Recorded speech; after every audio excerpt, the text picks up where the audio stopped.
Always be critical, 45 to 50 laps. You heard Dick Berggren talk about it, fuel mileage strategy. Remember, that's what won the race for Jeremy Mayfield, the 19 car, here in August. Chasing the weather, two different ways. We're chasing to make sure we can get this 400-miler in, but you're chasing also the handling of your race car because of the weather. You know what, DW? I can make changes every pit stop. You may have to help me out a little bit, like Mike pointed out, moving that car around to find where it likes to run. Yeah, this is a big, wide racetrack, and you can do it. A lap and a half before we go green at this somewhat unique D-shaped 2-mile superspeedway, twin to the track in College Station, Texas, and much like the one built in California, east of Los Angeles in Fontana. With a lap and a half before we race, we talked to some of the top Nextel Cup drivers and got their impressions of what you're about to see.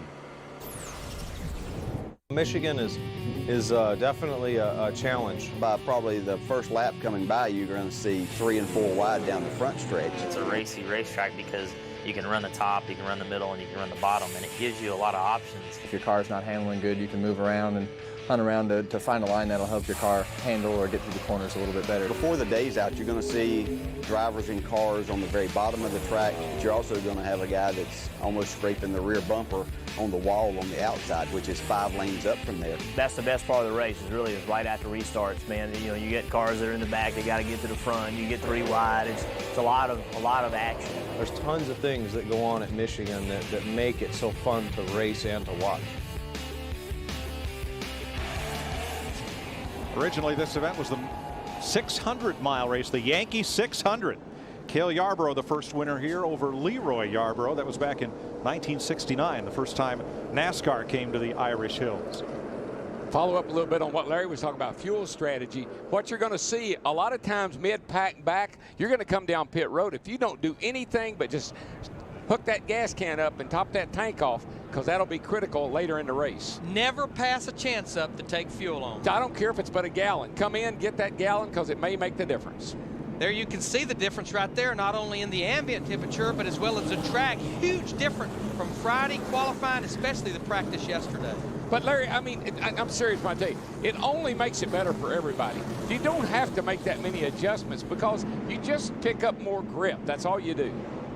One car will go to the rear. Brian Newman replaced a transmission. He had spun in qualifying and was going to start 42nd anyway. That was wise on their part then.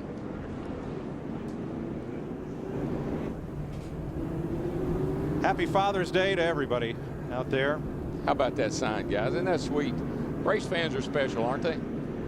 Yes, they are. We're a mile away from the green.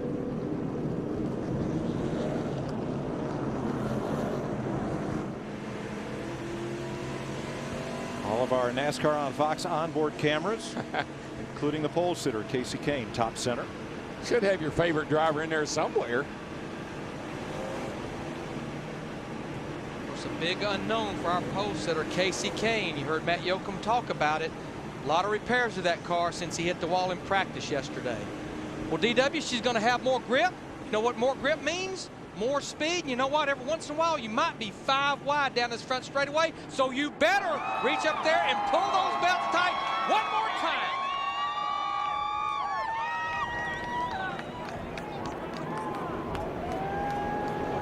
Boogity, boogity, boogity. Happy Father's Day, guys, and let's go racing.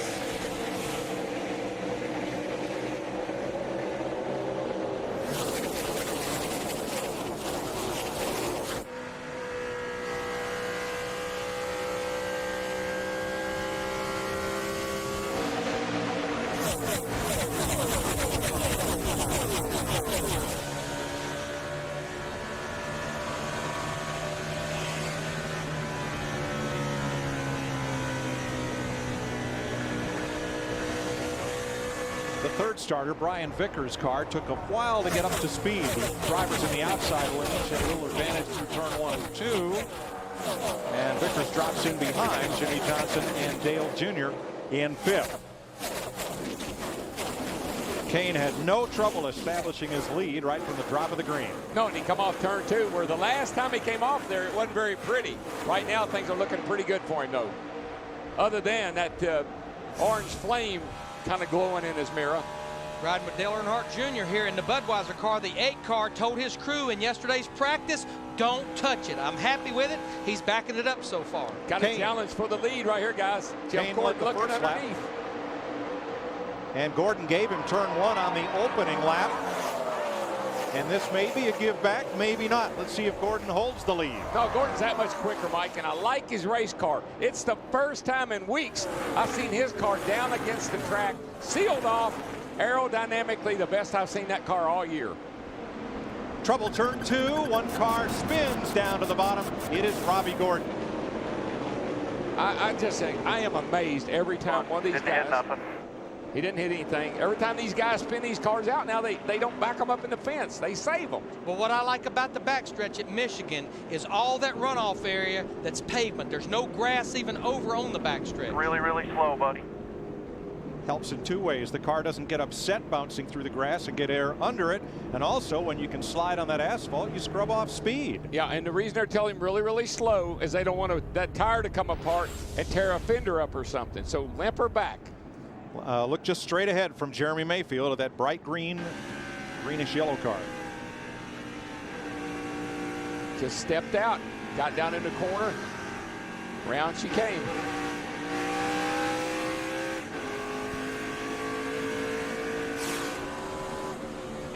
From Michael Waltrip.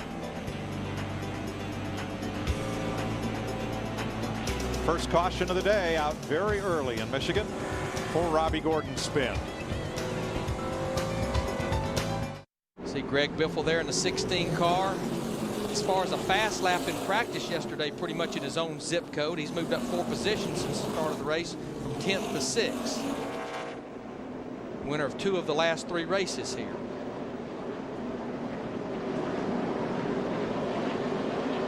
Getting set for the restart to begin lap 7.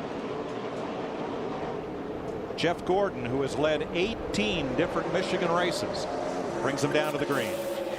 I think the question for Jeff, we see him every week now. We've seen him do this time and time again. Out front, he can drive away. They got to keep him there, though, or else that's going to be the test to see if he can come through traffic if they get back there later in the day. Boy, look at that 25 car, Larry. He was gassing her up through the middle of the corner. Brian Vickers. Good run in the middle of corner 1 and 2.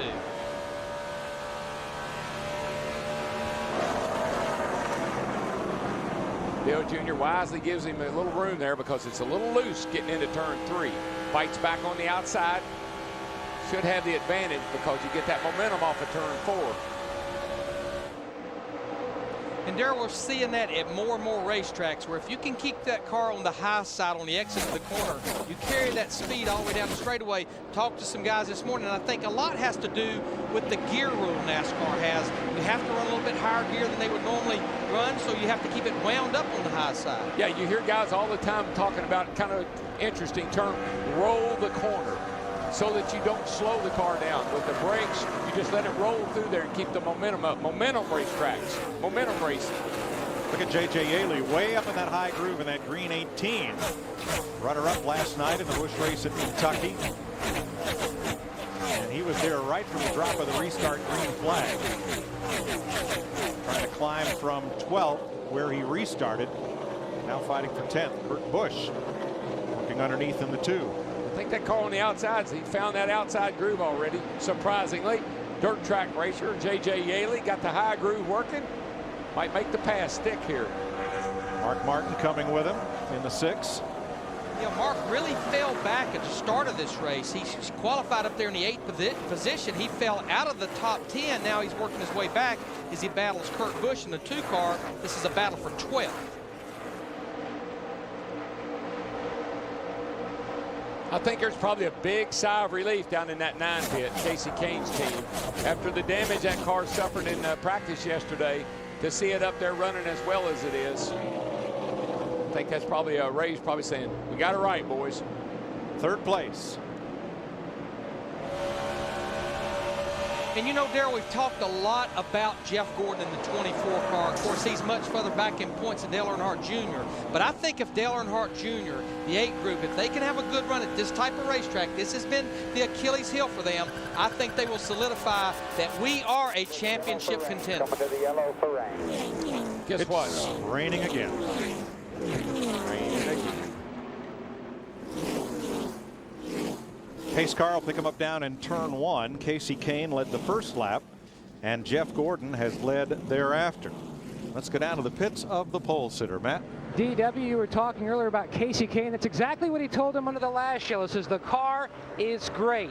Nice job fixing it. He also says that the racetrack has so much more grip than it did Saturday afternoon. The front and back of the car really sucked right down into the pavement, and he likes how that 9 car is. Steve? Matt Dale Earnhardt Jr. pretty happy with that number 8 car. He said the car is good getting into the corners, a little bit snug in the center, and he said I'm sliding the right rear off of turn 2, but he said on a scale of 1 to 10, he said not even a 1, just telling you what the race car is doing. He likes that race car.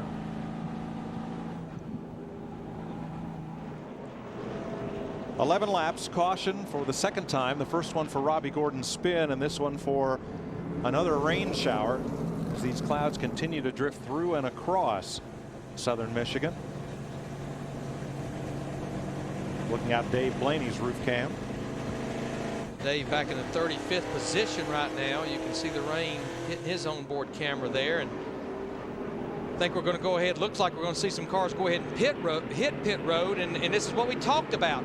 Dick Bergman, these are guys going ahead and making adjustments, getting that fuel. Dick? Mark Martin basically left this decision about whether to pit or not up to Pat Tyson, his crew chief, to that.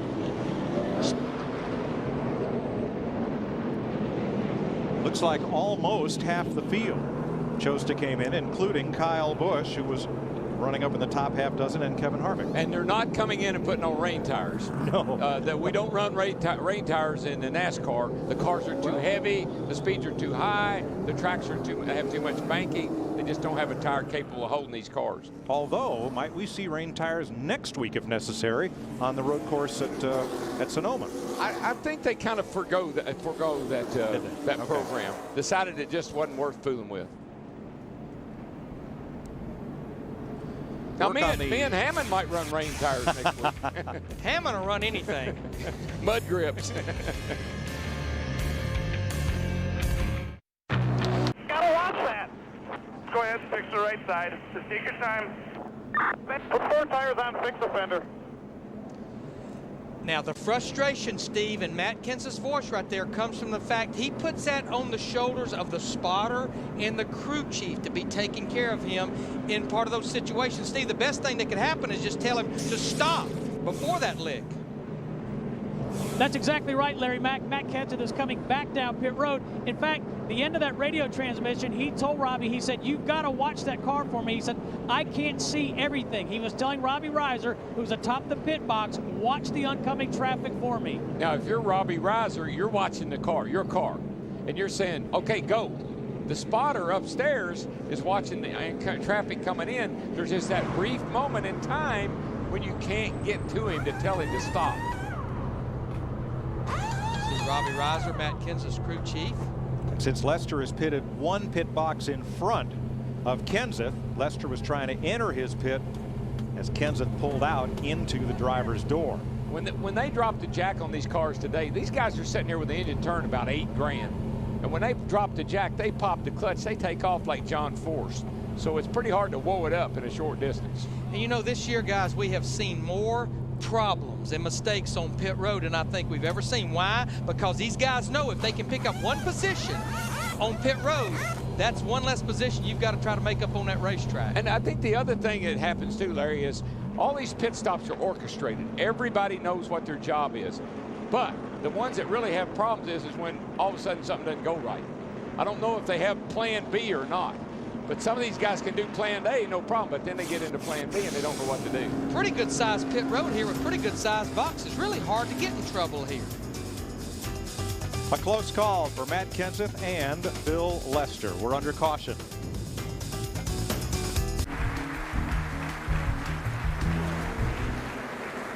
Here's where the Roushketeers are running early on in this race. Not too shabby right there, guys, this early.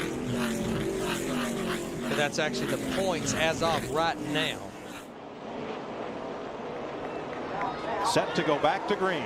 Boy, Jeff Gordon spun the rear tires on that restart, Darrell, as he accelerated. Yeah, with the little moisture we've had and as damp as it is, probably just the tires had no heat in them. We see that a lot at this type of racetrack on restarts. See that a lot when you got about 850 horsepower in second gear. At 7th place, oh, look at this, 3 wide. Sterling Marlin outside, Kurt Busch on the bottom, DJ in the middle. And when you're that guy, Sterling Marlin on the outside, you're saying, please don't push up because I'm coming through. This is a battle for 5th right here. Greg Biffle in the 16 car. Not surprised to see this going on. Remember, fastest in both practice sessions yesterday. You go back to the sister racetrack at Fontana, California. Pretty much had those boys wore out until the engine let go. I'll tell you what, he has done an incredible job, Larry, to get himself back in this championship chase. 5 races ago, he was 232 points out of 10th.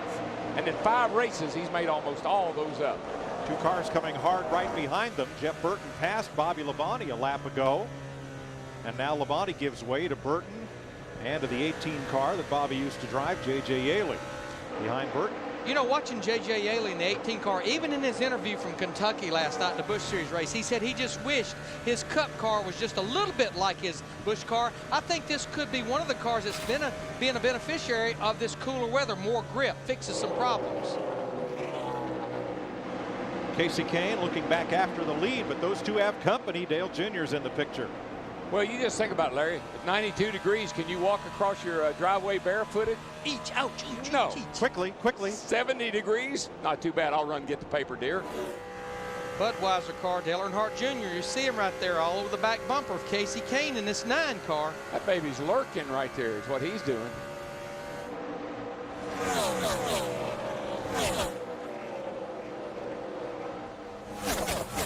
And to update you, Matt Kenseth made multiple pit stops. They checked the toe in, found that was fine. They changed right side tires, did a little more patchwork, but he's back underway as again Kahne looks for the lead in the backstretch. Yeah, Kasey moved up to the high side that time off turn 2, got a pretty good run off turn 2. It carries all the way down this backstretch. Looks like Jeff really drives his car off in the corner a little deeper than Kasey Kahne.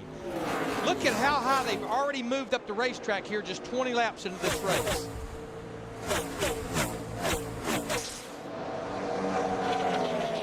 Scott Briggs trying to hold off Carl Edwards. 12th place. Martin Truex there as well. Good run for Martin Truex Jr. Had a good qualifying run. Qualified there in 11th. Dale Earnhardt Jr.'s teammate. Not surprised to see him running good. Another team that needs a good run. Tell you what, Kahne gets off of turn 2 so much better than Jeff does. Now, Jeff's a little bit better in 3 and 4, seems like. See Jeff fight back on the outside. Maybe he'll give him room. Maybe he won't. No, he won't. Look at the run Dale Earnhardt Jr. in the 8 car got on the high side, pulls right up to the rear bumper of the 24 car Gordon. Well, that's one thing about this. Turn 3, 1 car spins, hits the fence, hits Tony Stewart. Clint Bowyer gets a piece of him. And Stewart was caught up in a gaggle of cars and making no forward progress. They were racing 3 wide all around him. And it's Tony that ends up in the fence. And Tony, he was one of those cars that pitted on that last caution. I wonder if he had a problem, Larry, because he was kind of falling back. I don't see any right side tires down. Battling Jeff Green. Jeff Green just gets into him. That going into turn 3 here is a difficult place to go in there side by side, and here comes Blaney or Bowyer, and he gets a piece of it. And as he was sliding down the racetrack, a lot of other cars coming at him. Stewart has brought that car back to the garage for repair. You just see right here, Tony's going down in the corner with a 66 of Green's under him, and they just clip. They just touch. That's all it takes at 200 miles an hour. You just get real loose under somebody going into turn 3. When you got a car on the outside, it'll suck you right into it. Man, it's holy cow. And that was not a light hit. Now, Stewart has been on the recovery trail from that shoulder injury a couple of weeks ago. We'll try to update that story for you. First, here's Steve. And Dale Earnhardt in his pit stall, Mike, he said his car is a little bit free, but he likes that. He said the only place he needs help is from the center off of turn 2. Matt. And leader Jeff Gordon in the top left of your screen. Air pressure adjustment for Gordon. The car just a little bit on the tight side. Meanwhile, Kasey Kahne, the very first pit stall on pit road, air pressure adjustment as well. His car was good, but needed to be a little bit better. Mike? Looks like Jeff Gordon may have, or Kasey Kahne, won the race off pit road. Look at Ryan Newman in that 12 car right there, gained 18th position. That tells me probably Matt Borland made the call. 2 right side tires only in fuel. Looks like about the top dozen cars stayed out, but that was cars that pitted at last caution. This is exactly what they were looking for. Tell you one thing, they put a fast transmission in that 12 car, didn't they? At 23 laps, how is Tony Stewart's car and how is Tony's shoulder? We'll find out when we come back. He must feel like he's got a flat tire or something as we restart the race. Hey, right side, guys, right side. He should be able to get back out without losing a lap as we go green. And Kurt's younger brother Kyle leads Kevin Harvick, Casey Mears, and Jeremy Mayfield. The blue wheels. Steve? Mike, they changed right side tires. Kurt said he just couldn't trust the fact of whether or not it was a flat, so to be safe, they changed the right sides. But you're right, Mike. It's going to be close, but he should be able to stay on the lead lap, so certainly Kurt would love to see a caution right now. Meanwhile, Tony Stewart has been under the front fender, wielding a sledgehammer and trying to help repair the damage to that Home Depot Chevy. On the left-hand side of your screen, you see the battle pretty much back there about in the area of 15th, 16th, 17th, like Dale Earnhardt Jr., Brian Vickers working their way back through the field. These were all cars that made a pit stop under that caution. Riding with Jeff Burton, Jimmy Johnson, and Jeff Gordon just ahead. Jeff Gordon's car today gets in the corner better than anybody out there. He can fly down in the corner. Now, he looks a little tight off, and that's hurting him, but his car is good getting in.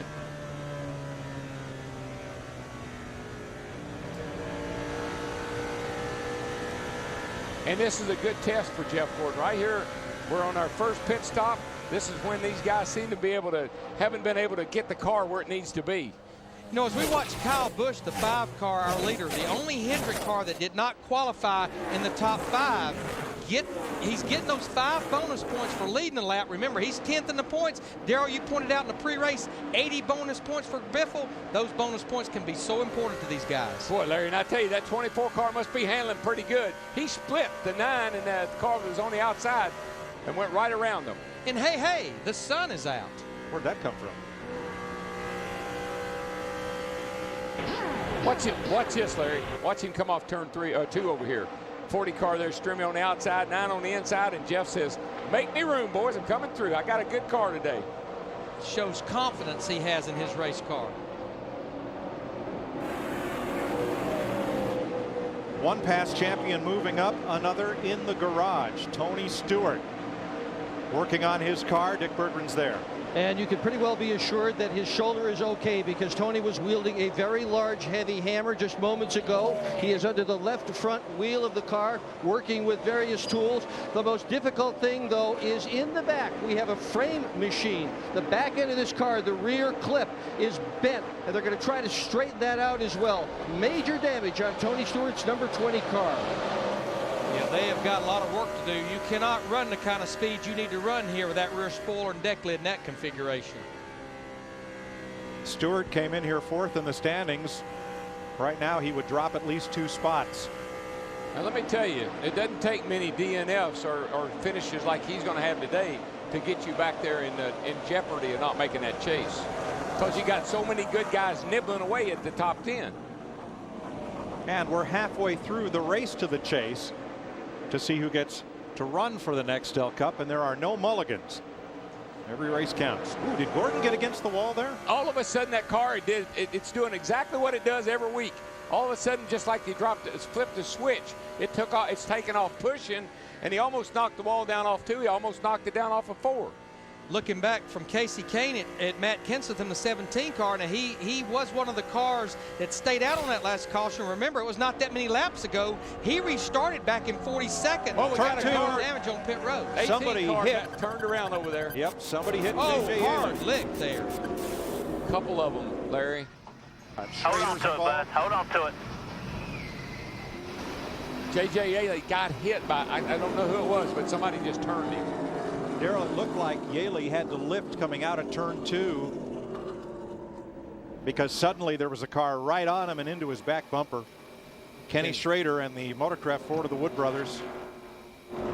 Let's see if we can see what happened back here. There's Yeley up on the outside, and he gets woed up right here behind the 4 car of Wimmer, I believe, and the 26 comes up the hill.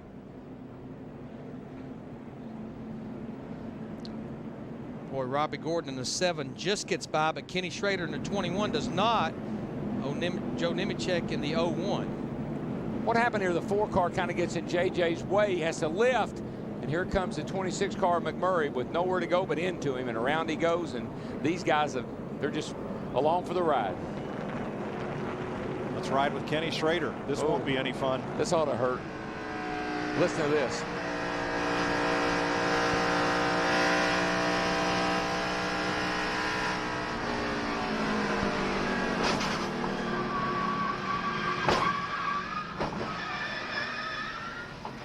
Hold on to it, bud. Hold on to it. Triple header. You know, Scott Wimmer in the 4 car that checked up, he was one of those cars that stayed out on the last caution, had a little older tires, and just looked like he didn't have the grip some of these cars that had fresher tires had. Looks like Joe may have come through that without just minor damage. He looks like his car's not too bad a shape. Joe Nemechek in the Army car. Now here come all the cars that stayed out on the last caution. They're hitting pit road, Steve Burns. Yeah, Todd Berrier's decision, Larry Mack, was it's so early in the race. Let's go ahead and work on that race car now. And Kevin agreed. He said, we're kind of in a tough spot here. They're a little bit loose, so they're going to make a wedge adjustment and change 4 tires, Matt Yoakum. Kyle Busch, who pitted under the first caution, back on lap 11. Now, he had made up a number of spots, cycled up to the lead, but the car tight. Chassis adjustment and air pressure, 12.3 seconds for Busch. Mike? So we have different agendas on pit stop strategy very early in this race, and the hood is up on Matt Kenseth. Not sure if this is related to him running into Bill Lester on pit road or not. I think what they did is on the last pit stop on the last caution, they checked the toe out, which is basically the location of the front tires that helps the drivability of that car, especially into the corner. They determined how much it was off. Now under this caution, it looks like the guy leaning over in the hood, he's actually taking that tie rod and he's adjusting the toe out.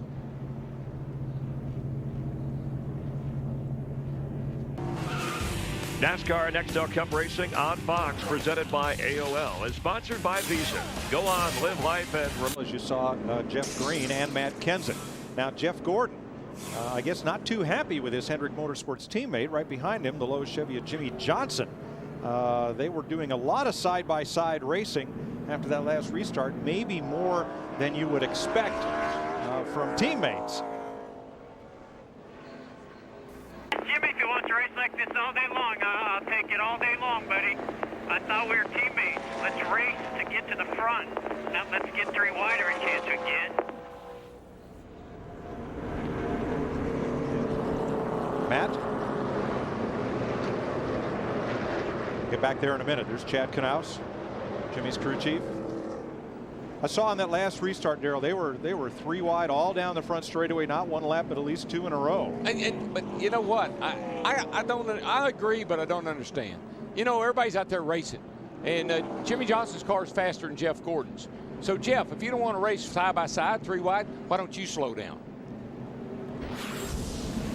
They're teammates, but don't you have to race them just like every other car? Sure, and what happened here, he ought to be mad at the 96 Tony Raines, because Tony held him up and allowed Jimmy to get underneath of him and make the pass. He and Casey Kane both. So Jeff's the one that I understand. Jeff's frustrated a little bit maybe, but if you don't want to race like that, dude, get behind me. I have a real problem with drivers that get upset because someone's racing you. That's the whole point. You're here to race. If you're up there running 1 and 2 and you're driving away from the field, different story. They're in the middle of the pack racing other cars. Yeah, they're not out there by themselves. This ain't no picnic. We're not on a Sunday drive. We're racing. Maybe the point trying to be made is if we were single file, we'd be faster than if we're trying to beat each other's fenders in. If it was only the 2 of them, I could see his point. Casey Kane leading Jeff Gordon as we go back to green and complete 35 laps. Now the top 15 cars, all the way from Casey Kane back to Kevin LePage in the 49, they stayed out on this caution. I tell you who's worried right now. It ought to be J.D. Gibbs. He's only got one bullet left. And that's Denny Hamlin in the 11 car. Back there in 8th place, just out of our frame. Here's Jeff going for the lead. And he does have a fast car. And I'm thinking he's probably more excited than he is upset.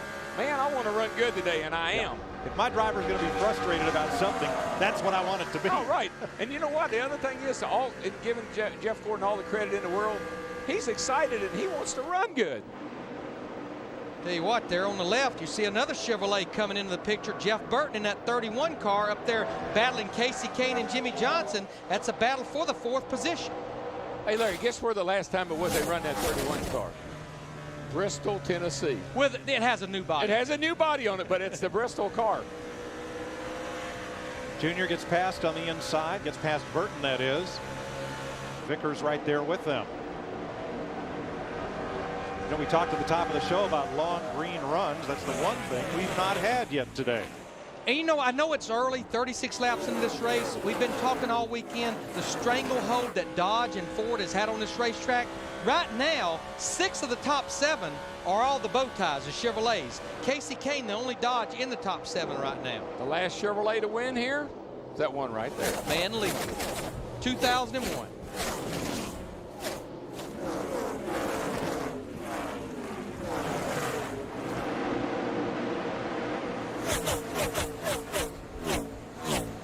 I tell you, that 9 car, now he got some smoke under the hood. That thing goes down the straightaway about as good as anything I've ever seen. You mentioned Joe Gibbs with 2 cars in the garage.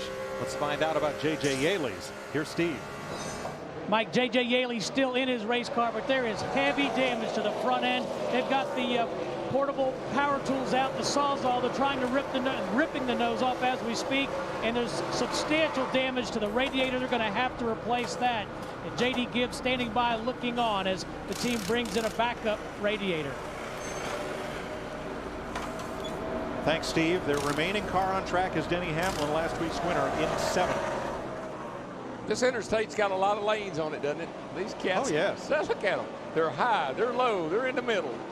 That's why the drivers love this racetrack. You got options. You're not stuck behind somebody.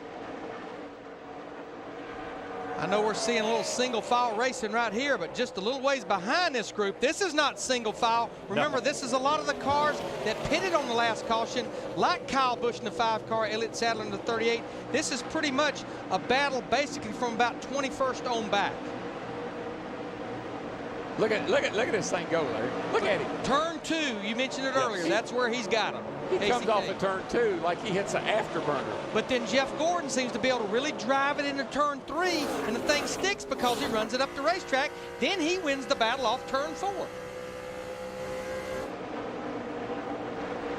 Behind them, Dale Earnhardt Jr. has been up there in the Richard Petty groove, running just inches from the wall all the way around the corner. And of course, with some momentum, we talk about momentum. Casey has the momentum off of turn 2. Jeff has the momentum off of turn 4. And 2 totally different turns. 2 is tight. Right there where the 9 is right now, that's a tight corner. Come off of turn 4, it's a sweeper. You can let the car run out. Turn 2 would be more complementary to a fairly loose car. Turn 4 would be a little more complementary to a tight car.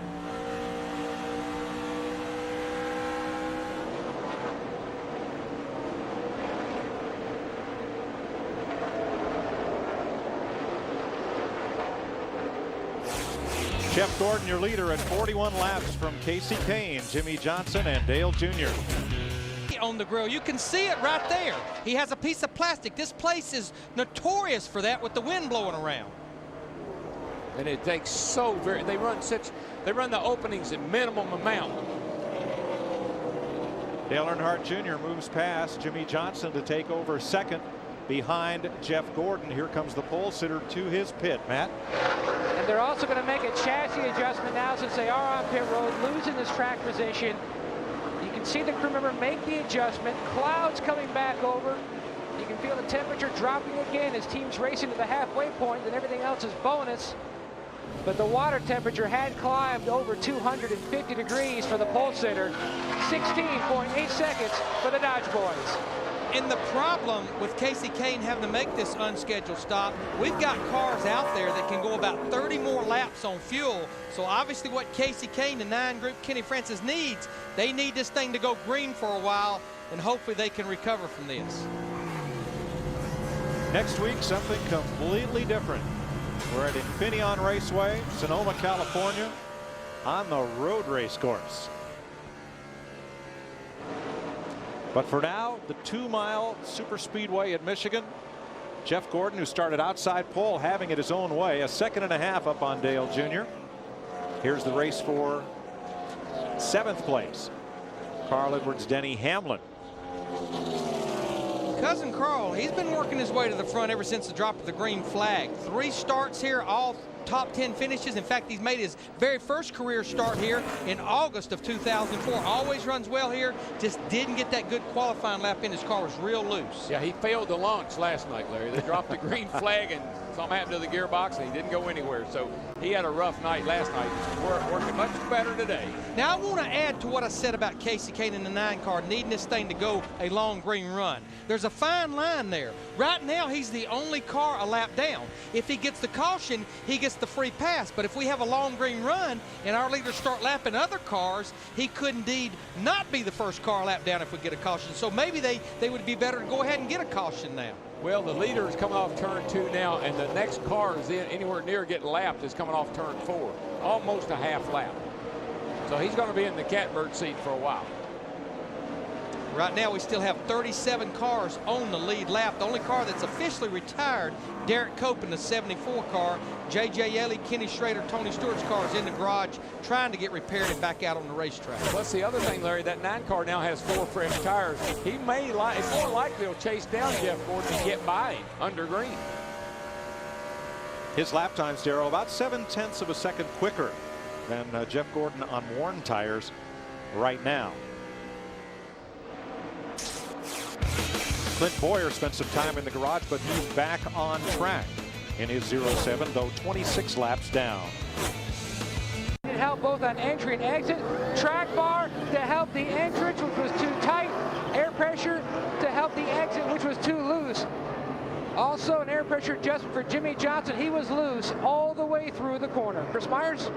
All right, time for a quick Visa race break. You know, we had a 45-minute delay before they got things rolling here in Michigan. Adam Sandler,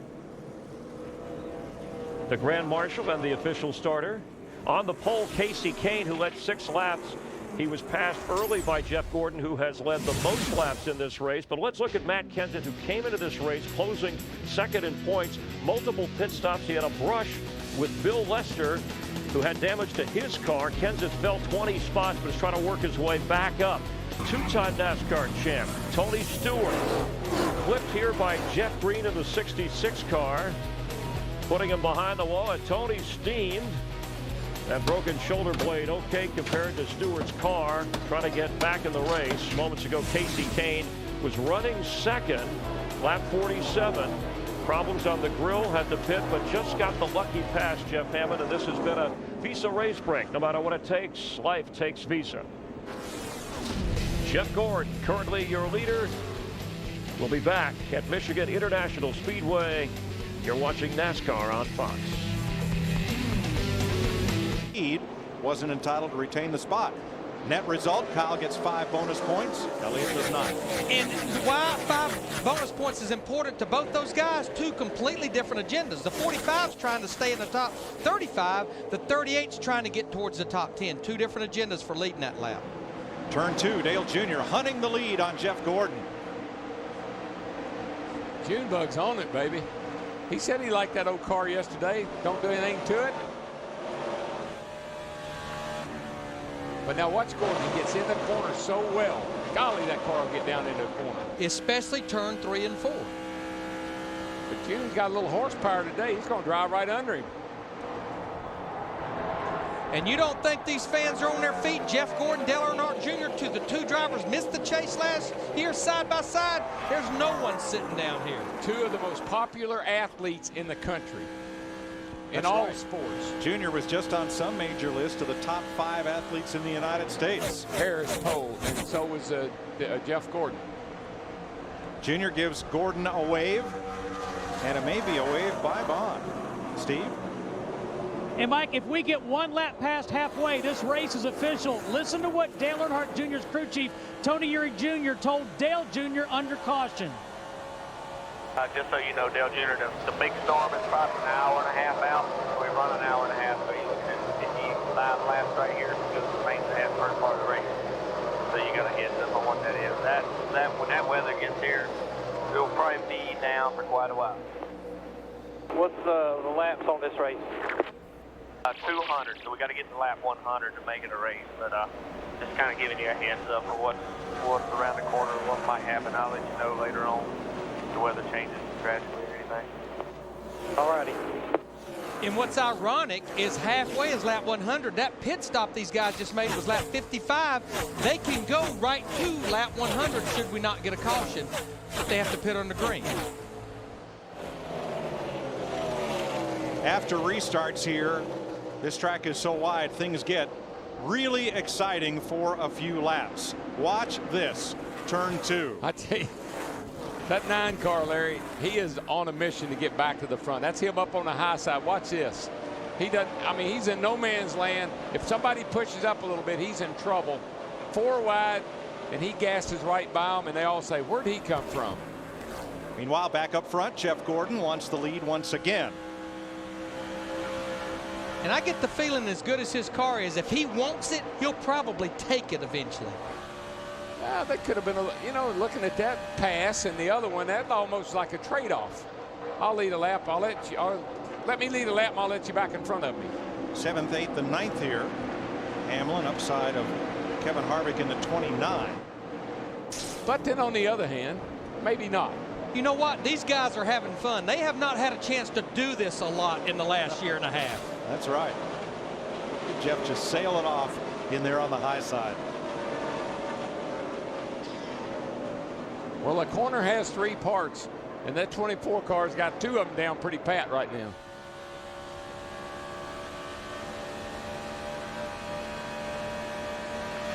But I'm going to tell you what, while these guys are going at it, remember what Jeff Gordon was so mad at his teammate about a little while ago. While this is going on, his teammate Jimmie Johnson, as well as Carl Edwards in the 99, are getting closer and closer. There they are right there. Oh, yeah, that's the worst thing you can do is run side by side for a prolonged period of time, because it definitely slows you down by about a second. Guys behind you get a little draft, and they come right up to you. Jeff Gordon got the message, and he drops in front of Dale Jr. They're going to try to create a little distance. A further note on the Elliott Sadler situation. He had faked toward pit road under caution and gone to pit road and then swerved back out. And for that reason, NASCAR judged that he did not maintain pace car speed and position. And that's why Kyle Petty was the leader of that lap under caution and not Elliott Sadler. And I think more so than a fake, Mike, it was all of a sudden realizing, hey, if we stay out, we might can lead 5 points. Lead a lap and get 5 points. 3rd place changes hands as Carl Edwards marches toward the front, and that Roush Ford. Yeah, I'd say that Chevy Brigade has got a Ford in the future. Little spoiler. Dale Jr. has dropped into 2nd, and he's losing a bit of ground to Jeff Gordon. Steve? He is, Mike. He just told crew chief Tony Eury Jr., I'm rolling over on the right front, and I don't like it. Now what he means is, and that just got that feeling that you know you're using up that right front tire, and you don't want to do that at 200 miles an hour. Carl Edwards, the 99 car, gets a run off turn 2. He's going to complete the pass at the end of the backstretch. And now Jimmie Johnson in the 48 car will pull right up on the rear bumper of Dale Earnhardt Jr. in the 8 that we're riding with. And that's how quickly it happens, Mike, Larry. In one turn, your car all of a sudden gets a feel in it that you do not like, and you know what it is. And there's only one cure, and that's to slow down a little bit until we can do something about it. So Junior fades from the lead to 4th place. Next car behind him is Biffle, and then Jeff Burton.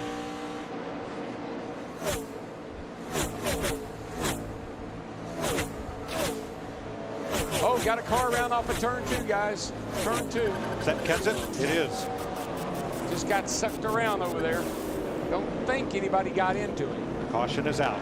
4 tires, brother.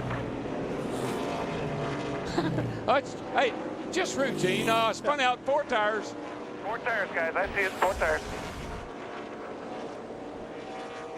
On the inside of is that Scott Riggs, who will wiggle there going around the outside. Here's Matt in the middle. I think he just gets in there where it just sucks the back of the car around.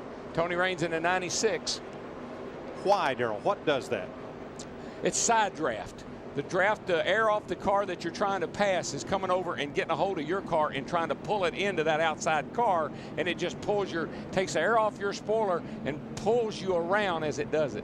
And I know, as apprehensive as we are about the car tomorrow, Darrell, had a long talk with Brett Bodine this morning, who drives the pace car, who did a lot of the development work of the car tomorrow. He said that's one thing that car really has a lot of, is the side force that you don't lose because of that wing when you get beside a car like that. Today. There will be a free pass. It is Clint Bowyer. He will go from being 30 laps down to only 29 as the free pass is awarded to the first lapped car in the running order. That is Bowyer. But you got to admit that if you're 30 laps down, at least something good happens. Yeah, 29 looks good. I'm only 29 down now. You're seeing Steve Letarte right there. I think what Steve is doing, the crew chief for Jeff Gordon, he was almost looking down at Jimmy Johnson's crew chief, Chad Canal, saying, what are you going to do? I think since it's been 12 laps since these guys were on pit road, you're going to see them coming as they are, but I think you'll see a lot of 2-tire stops here. Dick Berger, maybe even some fuel only. Well, they were talking about a 2-tire stop for Jeff Burton, who 4 laps ago keyed the radio and simply told his crew 3 octaves up to Steve. Dale Earnhardt Jr. is going to get just right side tires. They want ½ a pound on the right rear. Hand signals back and forth between the 24 and 48 pace. Letarte told Canals they were going to go with 4 tires. Chassis adjustment already for Gordon. They continue working on the balance of his car. Jimmy Johnson, his car was way too tight on exit. 48, close battle off pit road with his teammate Mike Joy. And I believe, Matt, 2 of the Ganassi cars may have gambled on 2 tires. Casey Mears and Reed Sorensen out there with that lead pack. And you can see it right there. Reed Sorensen, the 41 car, Casey Mears in the 42. How quick their time is, that shows they did a little less than the other teams. A lot of different strategies in play.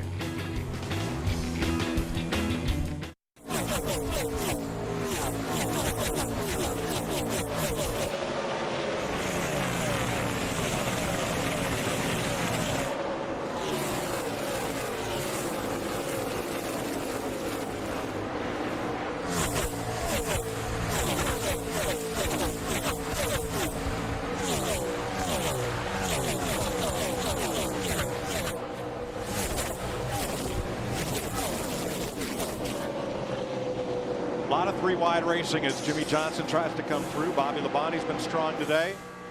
And Casey Kane, the pole sitter, on the comeback.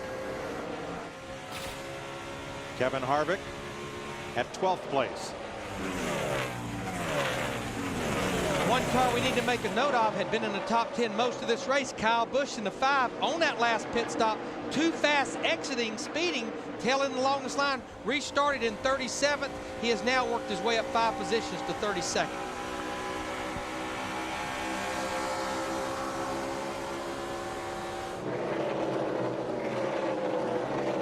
New face up front, the Biff.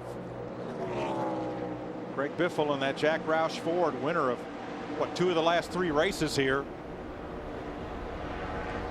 And look where he has moved in the points since the drop of the green flag. As Denny Hamlin backs up a spot and Kyle Busch falls back 2 positions based on his position at the moment.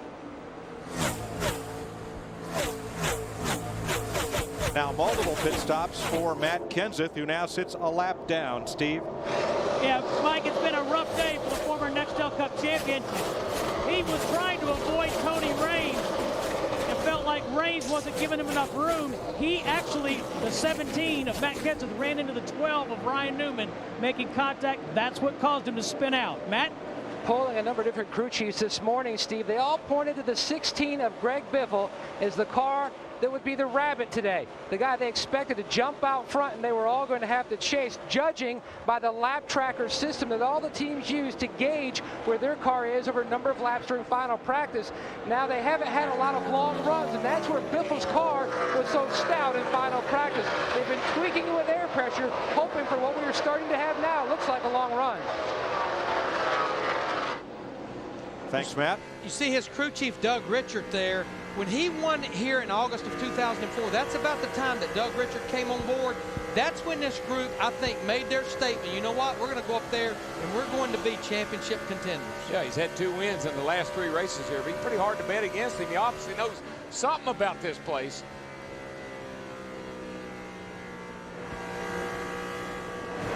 Right now, Biffle holds a lead of 0.6 of a second over Dale Jr., and that lead is growing.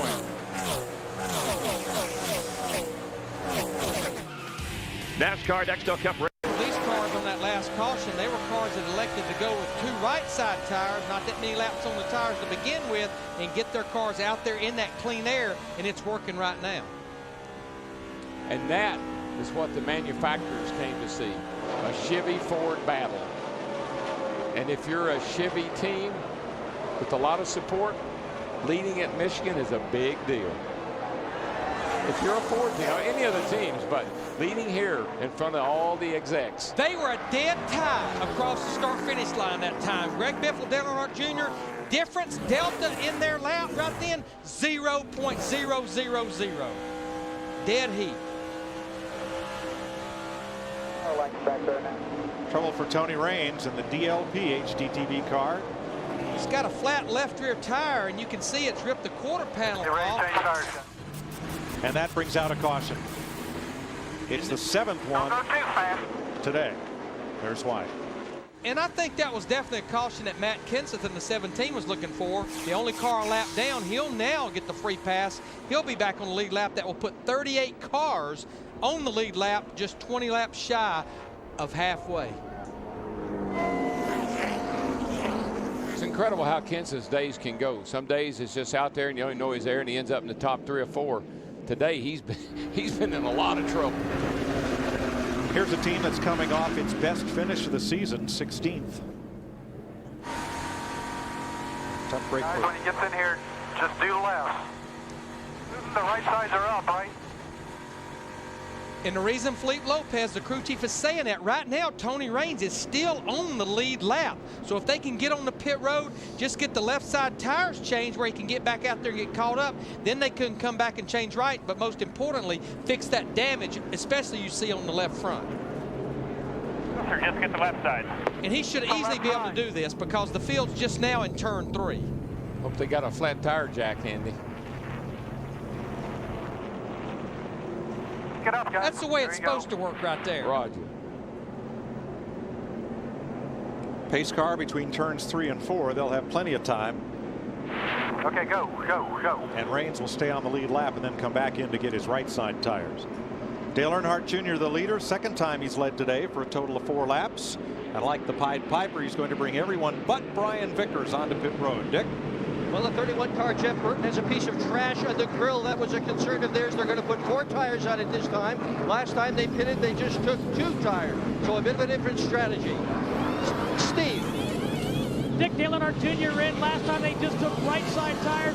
This time, 4 tires for the Budweiser Chevy. Jr. said the car had gotten a little bit tight with just 2 tires. Matt. 19 laps on the left side tires for Biffle. You can see them making the chassis adjustment. He says he's almost wrecking down in turns 1 and 2. The 41 of Sorensen's away. Air pressure adjusted for the 99 of Edwards. His car had been tight, and the 48 beats everybody off pit road. Mike?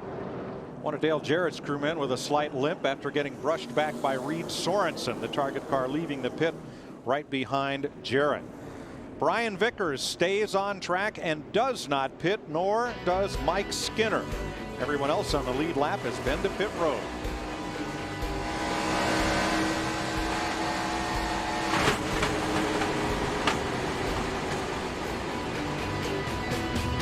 tires, and he's got a bunch of good race cars behind him. The one thing he will have going for him, at least when we get the restart, is clean air. We've seen what clean air can do, but that's a tall order with some good race cars likes behind him. Boy, that car sure looks a lot better than it did last time we saw it on the racetrack. Tony Stewart is back on track. He is 61 laps down. I don't believe it's going to take long for these guys to kind of just smoke on by the number 25 car. If anything, the sky to the south is looking lighter, not darker. So we'll see how this plays out.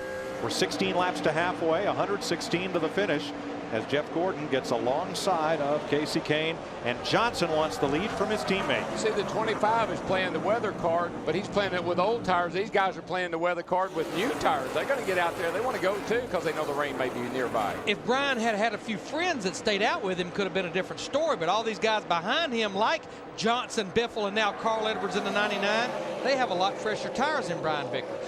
I think one of the things that's encouraging in creating some of these stay-out situations, though, is this a much harder tire than we've had here in the past. It's a little more durable. It'll do better on a long run, and it'll last a little bit longer. There you see Reed Sorensen in the 41 car, one of our rookies up there in the 7th position. But look at Kasey Kahne in the 9. Less than 40 laps ago, he was on pit road under green, a lap down. Here he is back in the top 10. Speaking of the Ganassi cars, right behind Jeff Gordon, you see Casey Mears in that 42 car up there in the top 10.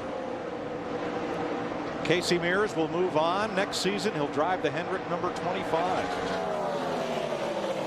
The car that right now leads this race from Carl Edwards. You've got to love this racetrack. To only have 18 degrees of banking right from the drop of the green flag. Look at the different grooves these guys are running off the corner and down the straightaway. Biffle had to get out of the gas a little bit. He started to push. When he did, Junior went by on the outside, and Jeff Burton went by on the inside. Well, that was a big 3-wide. That was a sandwich worthy of Subway right there. Burton still on the bottom and still coming. Sorensen and Gordon right behind him. And Kasey Kahne right behind them. That's what I talked about, this track being a little aggravating. You got a fast car, but you get amongst these other cars, it's hard to pass, it's hard to get away from them. Sometimes you get held up forever. Let's get a little update on some of this mid-race strategy, as during the caution we listened in to Jimmie Johnson's team. The rain is 15 miles away.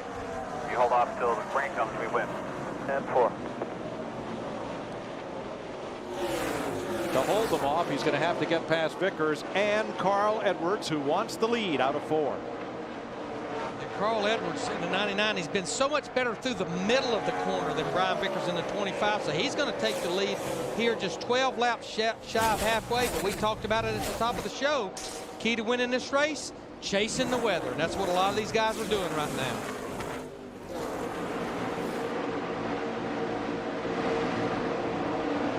Two big factors as we watch Sorensen try to deal with the 29 of Harvick, the 9 of Kahne, and the 42 of his teammate Casey Mears.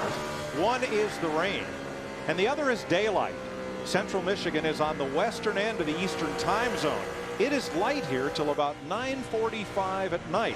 So even if the sky opens up, they won't be very quick to pull the plug. Boy, the sky opened up right there for the 9 car. He got to run on the outside, and man, he squeezed between the wall and Casey.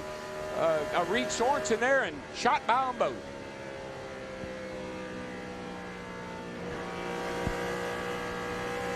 That 9 car, Larry, is coming back to the front with a vengeance. And what a weekend they've had. Sat on the pole on Friday, hit the wall in practice yesterday, major repairs to this car. This is the same car he has won those other 3 races with this year. Overheating there about 40-45 laps ago. Now he's back into the top 10, trying to march back to the front. Kasey Kahne in the 9. You know, thus far, his day isn't all that different from that of Denny Hamlin 1 week ago at Pocono. Hamlin led 49 of the first 50 laps, cut a tire, spun to the infield, and had a lot of ground to make up. Did, and won the race. Kahne's our leading Dodge Charger in the race. Mears and Sorensen close behind. And what he's been working on, what they've been trying to help him with, is trying to get him to where he's a little better in 3 and 4. He seems to be excellent exiting turn 2. He loses a little ground to most of these guys down here, but they look like they've really helped him because he's looking to the outside of Jeff Burton. Is he going to be able to squeeze in there? Makes it. Still out there, still out there. And that was literally the outside. There was no more asphalt up there. It was wall. Made a couple of passes like that, kind of raised the hair up on your neck. How about it, Dick? What they say about Burton? No rear grip. No rear grip on car 31. And obviously what that means is when he puts the throttle down, goes through the corner, the rear is wanting to slide around and be loose with him. And cousin Carl in this 99 car, Carl Edwards, he has checked out to a 1 1/4 second lead over Brian Vickers in the 25 car. Carl's making up for last night, Larry. He had a bad night last night. First car out of the race. He wanted to do some racing. Remember half a dozen or so. Down there to get in, but pretty good by myself. Remember half a dozen or so years ago when Jeff Burton was Rain Man? And every time it was like Mother Nature was his biggest fan. Every time it would rain, Burton would win. Watching these two teammates, Brian Vickers in the 25, Jimmy Johnson in the 48 car. Right now these guys are battling for the 3rd position, but I've been keeping an eye on their other teammate, Kyle Busch in the 5 car. Remember, when we restarted back on lap 70, he had to restart at the tail end of the longest line because of speeding. He has now made his way all the way back up to the 17th position. He just went by Mark Martin in the 6, so he's on his way back to the front. Just drives by Ryan Newman in the 12 as well.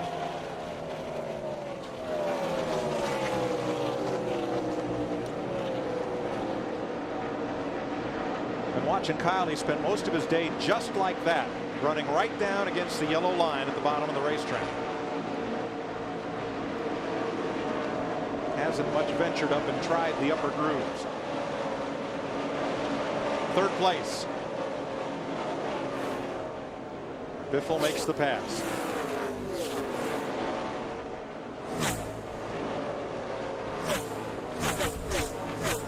Carl Edwards out in front as we're 6 laps from halfway in Michigan. You're watching NASCAR on Fox. Well, is sponsored by Enterprise Rent-A-Car. We'll pick you up. By Mobile Clean 5000, the official lubricants of NASCAR. It's seriously tough oil. By DLP Picture Technology from Texas Instruments. And by Coca-Cola. Thanks for drinking.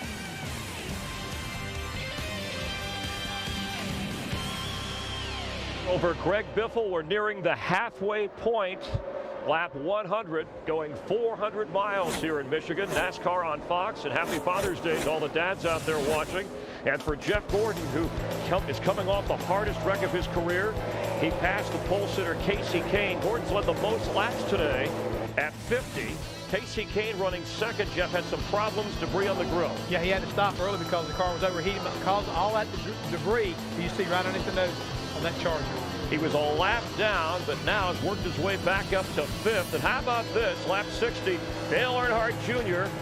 in the 8 car taking the lead from Jeff Gordon, 2 of the most recognized names in sports. They traded 1st place for a while. Matt Kenseth, lap 67, spins out from 40th to 18th. Remember, he came in 2nd in points, has had an up and down day. Quite a few problems. But right now, the Roush Fords, Jeff, are leading the way. And Casey Kane, as we said, up to 5th, working his way back towards the front, passing Jimmy Johnson. Looks like right now he's going to go to 4th, Chris, and he goes on the high side one more time. He likes the rim ride around this racetrack, and his car's working really well up high. Worth mentioning that Tony Stewart, way back on lap 22, clipped by Jeff Green, still out of the race. He came in 4th in points. We've had 7 cautions. The record for this racetrack is 9. Some of that probably caused by the rain delay, the slick track, as we get a look at the aggressive driving and the way the points look to the moment. Well, to the moment, we still see Jimmy Johnson out front. Matt Kenseth still lost a little bit of ground to him, but he's still hanging there in 2nd place. But you'll notice Casey Kane is up to 3rd, and Tony Stewart is falling completely out of the top 5. He has just come back on the track, I should say, repairing his car, and we are officially halfway in this race. Let's rejoin Darrell, Larry, and Mike. That produces a sigh of relief all up and down pit road that we'll get this race in today. It's a long haul to California, out north of San Francisco to Sonoma next week. Greg Biffle, the fastest car on the racetrack. He is about 2/10 quicker than Carl Edwards. Matt? Back on on lap 95, Mike, Greg Biffle keyed his mic and told his spotter, Joel Edmonds, he says, school is about to be in session. He's knocked off about 1 second the distance between himself and his teammate Carl Edwards. Now, Edwards' spotter, Bobby Hudson, is telling Carl exactly where Biffle is running and catching him on the racetrack. So Carl can try to adjust his line to Biffle.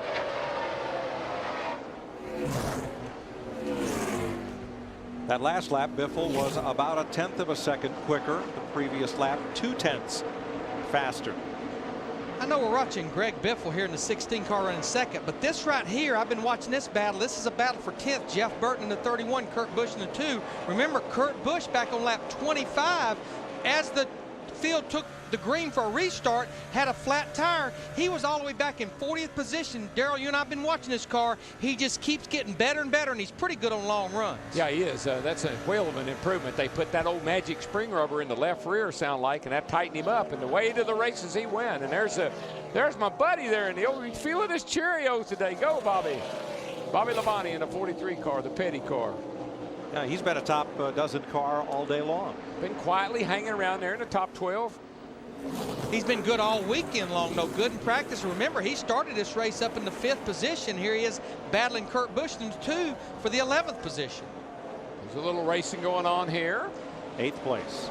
Harvick inside of the car that did not stop on the last caution, Brian Vickers. And the problem, Darrell, with Brian Vickers in the 25, he's only about 8 or 9 laps away from having to make a green flag stop because he did stay out. Yeah, those older tires are going to prevail for a little while against the new ones, but once they go away, you're in big trouble. The way I see it, Vickers should have to pit somewhere around lap 113 to 115. Everyone else that pitted on lap 81, they should be able to go somewhere between 126, 128, 129 right in there. Kurt Busch continues moving toward the front. He just took 10th away from Jeff Crossover Burton. move right there. Kurt slid up in front of Jeff, and Jeff cut back under him. And let's go to Jeff Burton's pit, Dick. Well, Jeff Burton's car was really good at the very beginning of this race, Mike. Not so good right now. He's told the crew that the car is very inconsistent. The biggest description he has had, the most clear description is it's free in, then it goes tight, then the back end won't bite, tries to slide around coming off the corner. So lots of problems with Jeff Burton's car. They're going to need to make a bunch of adjustments on the next pit stop to fix it. Steve. Well, Dick, following the 2 car of Kurt Busch, you see the 43 battle between the 41 and the 31. Kurt Busch's concern right now is that he's running a little bit hot. He's asked the crew to clean the grill the next time they stop, just a little bit hot on the 2 car. And remember, that's what happened to Kasey Kahne in the 9 car. You heard Chris Myers just talking about it a while ago. Got paper on that grill. The wind's picking up. We're getting a report of that, and it really starts blowing a lot of debris around this racetrack, and the place it ends up is on the noses of these cars. The funny thing, Larry, is that wasn't stuck to Kahne's grill, because as the car rolled to a halt, all those wrappers fell off. Of course, they won't fall off at 190 miles an hour. No, not unless he can get that nose right up against the car in front of him, and then it'll take the air off the nose and it'll fall off. Carl Edwards in the 99 car, he's up here still leading this thing, and Matt, he has almost a 1.5 lead over his teammate Greg Biffle in the 16. See the raindrops, Carl. Uh-oh. Still green. Matt? And you heard his spotter and weatherman Bobby Hudson telling him, keeping him abreast of the weather, and we are starting to feel some raindrops. His car has settled in. He's trying to run the exact same line down in 1 and 2 as Biffle, because they felt like that's where he was losing most of his time to the 16 of Biffle. They were even down in 3 and 4. And I'm sure as we're feeling those raindrops, the guy that's just beating his leg right now, Lance McGrew, crew chief for Brian Vickers, back there in the 9th position. Remember, he stayed out because of anticipating rain, but as we just mentioned, probably 5 to 7 laps till he'll have to make a green flag stop. You just can't take a chance. NASCAR can't. Once enough drivers start to complain, we got to have a yellow, because with all the oil and as slick as a track can be with a little water on it, you're in big trouble. What usually happens is the lead driver radios, it's raining, it's raining. The second place driver goes, no, it's fine, at least until I catch him. Well, you take a poll, and you know, they're pretty smart over there. They know the ones that they can believe and the ones they don't need to listen to. A piece of rubber debris blew up, car ran over it. and got it out of harm's way. Looked like just a piece of tape or tire. But I think about everybody in the field just about hit this piece of debris. Well, it's just a wad of rubber is what it is. They run over that stuff sometime and gets a big wad of it built up in the fender well of the car, and it'll fall out. Caution is out now. Debris in turn 4 and in turn 1. And Kyle Petty, left rear tire down. That's part of that debris. Come down pit road if you have to. We'll do left sides only if you do. And the sigh of relief is from Lance McGrew and Brian Vickers, about 5 laps away from having to make a green flag pit stop.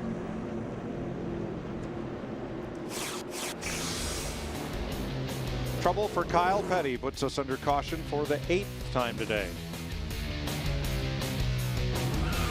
NASCAR Nextel Cup Racing on Fox. Hit it. He remains out on track. Edwards, Earnhardt Jr., Biffle, and Kane.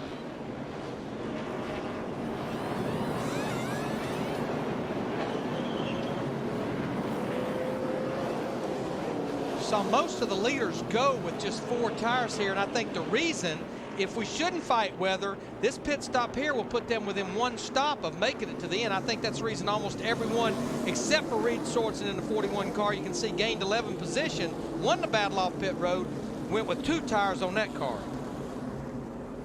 Let's update those pit stops, beginning with Matt. Greg Biffle has won 2 of the last 3 races here at MIS, made an air pressure adjustment, fighting a grip issue, needing more grip, just like his teammate Carl Edwards, who's never finished out of the top 10 here, looking for another good run to Steve Burns. Thank you, Matt. Dale Earnhardt Jr. saying he just wanted to rotate better, turn better through the center of the corner. So they made an air pressure adjustment. They put half a pound in the right front and took a round of bite out of the right rear. Dick? Well, I'm working up near turn 4, and I got to tell you, it's nice here. We haven't felt any rain at all for a very long time. Car 31, Burton, came in. They made a wedge adjustment to that car, fired 4 at it, put fuel in it, made some air pressure adjustments in the 4 tires. Let's go up to Mike.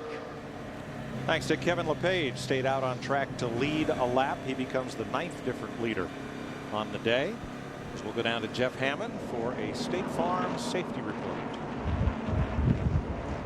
We're always talking about how we protect the drivers. You know, fire suits, roll cages. Well, what about protecting the engine?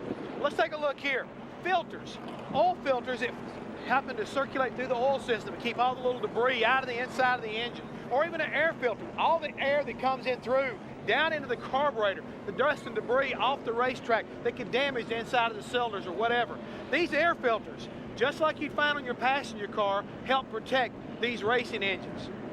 Again, the inside of an oil filter, where all the debris, as it comes through the circulation of the oil, it can filter out the little microparticles that can damage the bearings and hurt the inside of the crank case itself. All of these things are designed for one thing and one thing in mind, is the longevity of your engine. So if you've got a good filtration system, it'll not only protect your race engine, it'll help protect your car that you drive every day. Guys? Thanks, Jeff. Now Kevin LePage stayed out to lead a lap and now makes his pit stop. Michael Waltrip stayed out with him, but Waltrip did not get to lead a lap. He pitted with LePage. And the cars many laps down with damage also on pit road. Clint Boyer, J.J. Yaley, and Tony Stewart out and back into the race. Here is today's All-State Good Hands driver, Kasey Kahne. I'll show you why. Traffic jam here. They're 3 wide. They're going to be 4 wide no matter. Just almost bank it off the wall. Drive on around the outside and make a clean pass. On behalf of Kasey, Allstate will donate a $1,000 scholarship to the Urban Youth Racing School from Allstate, official insurance sponsor of NASCAR. We've got 36 cars on the lead lap right now here at lap 114 with 86 to go. Kyle Petty, Darrell and I kind of questioned what he was doing, but he stayed out on the apron till he had enough time to get to pit road to get those tires changed, and Kyle actually stayed on the lead lap. Right now he's back in 35th. But Larry, the car on the screen, the 41 car, if no tires was a good strategy to get to the rain, I think 2 tires might not be a bad strategy to try to get to the rain. As long as you got a good handling race car, and his car has been up there in the top 10, close to the top 10 most of the race. Sorensen was 11th when he pitted. He is now the leader. He had a tough night last night in the Busch race in Kentucky. Crashed twice, the second one putting him out of the race. But he leads now with 85 laps to go as we go back to green. There's no question as you look back over our grandstand here, it's getting darker and darker. And I know these crew chiefs are looking at it too, and they're saying, if you got them, use them. You see right there, over 160 miles per hour building speed through turn 1 and 2 going on to the back straightaway.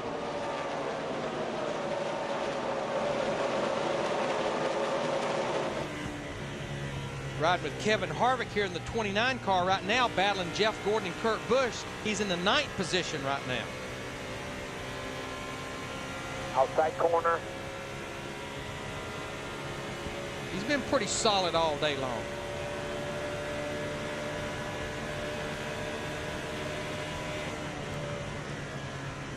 But you know, as we looked at Kurt Busch and the 2 cars, we've got a battle for the lead right now. 4 tires versus 2 tires. Kasey Kahne in the 9 on the outside of Reed Sorensen. Down the backstretch, I'm sure Kasey Kahne with his new red wheels, he will prevail. Yeah, I like those red wheels.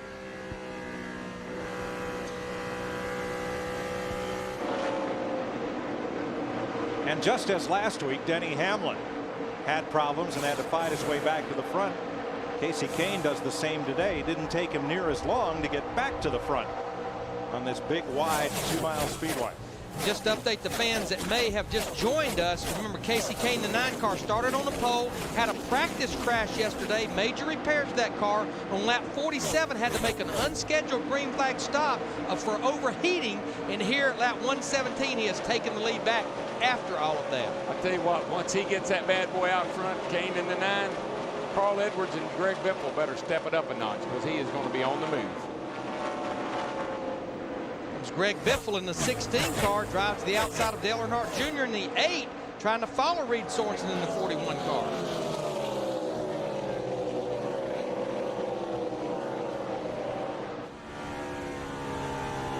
Dale Jr. is a smart racer, guys. I mean, he races he doesn't want to overdo it. He races as hard as he needs to.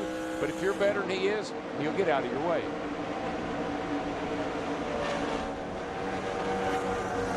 Seen him give that hand out the left side window a couple of times today down the back straightaway, and I think he's just basically telling that driver, you know, thanks for racing me smart here. I'm faster than you, and you told me where to go by you. Thank you. Hand signals, people just don't realize how we just wave and give each other so many hand signals, and there's Biffle and Dale Jr. all the way down on the apron, which is perfectly legal here. There are no out of bounds. A lot of guys swoop down there late in the race trying to break the draft or the concentration of the guy behind them.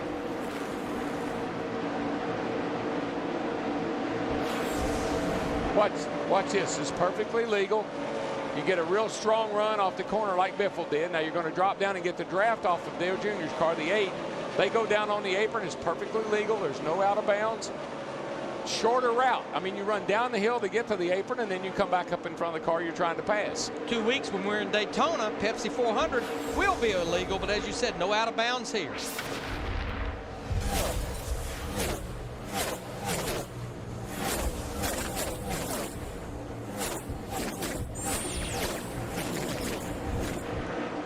.80 laps to go.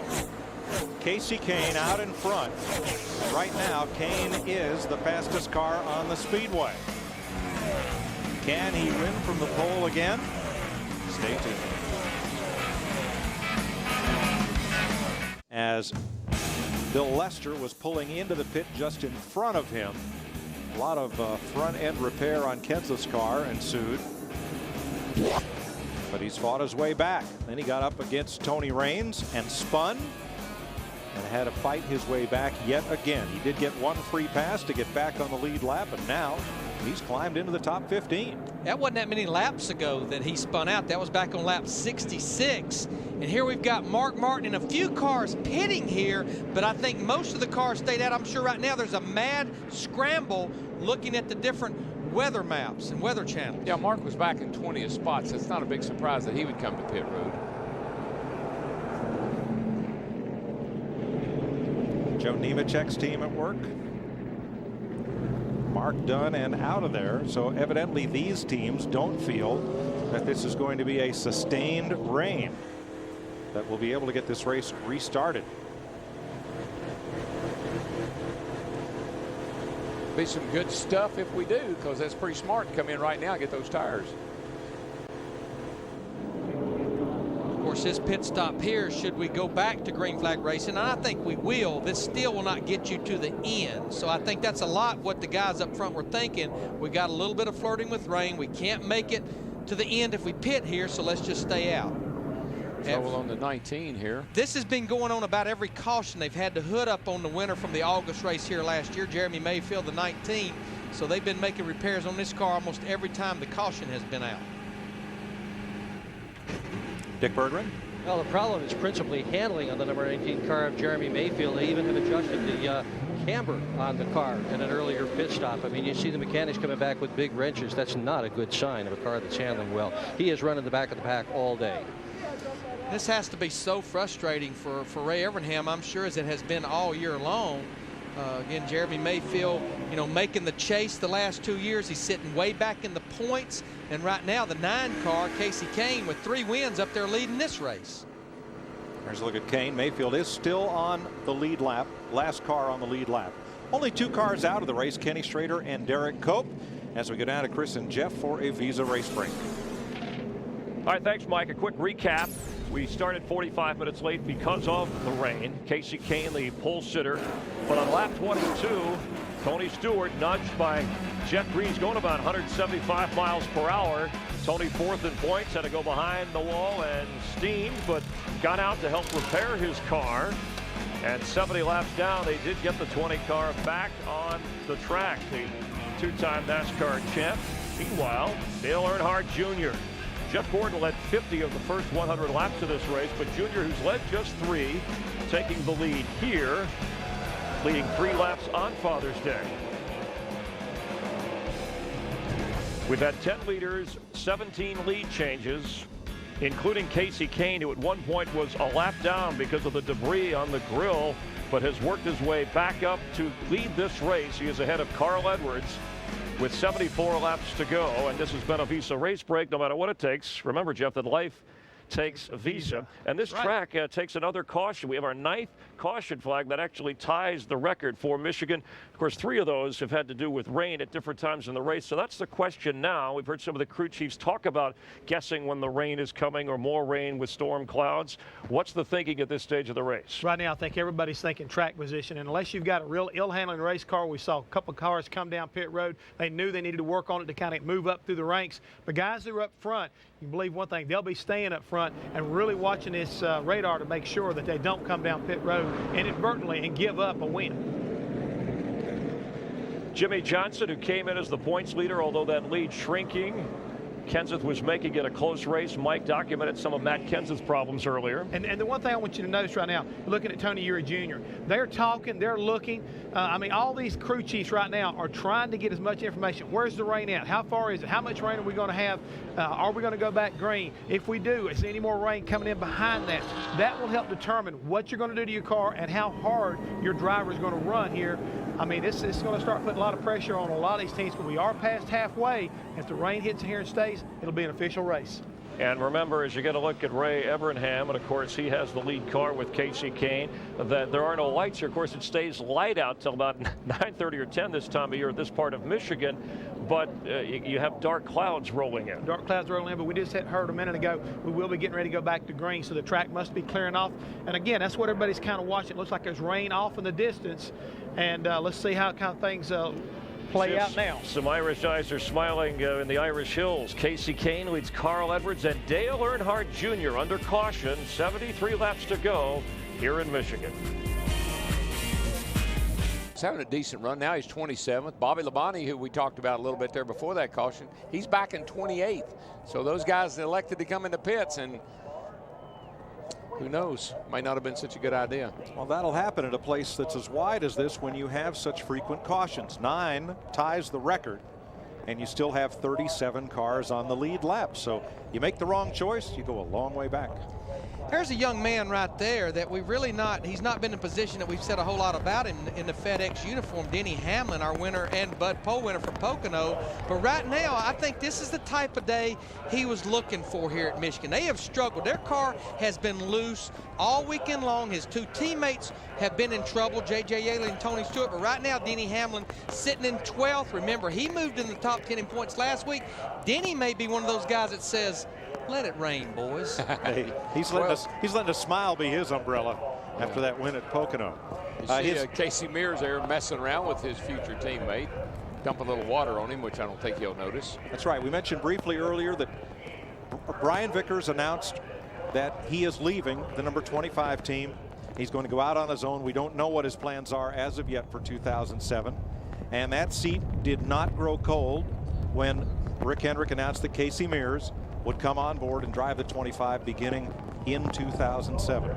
But you know, back to Casey Mears, right now he's sitting in the 7th position. If he can hold on to this top 10, he started the season off with 3 consecutive top 10 finishes, right up there actually in the top 5 in points. And he has not had a top 10 since then, so this would be a pretty good day for him. Most of the cars pulled onto pit road to the red flag. One of them went straight to the garage to Steve Burns. And Mike, Tony just got out of the race car. Tony, you guys are officially out.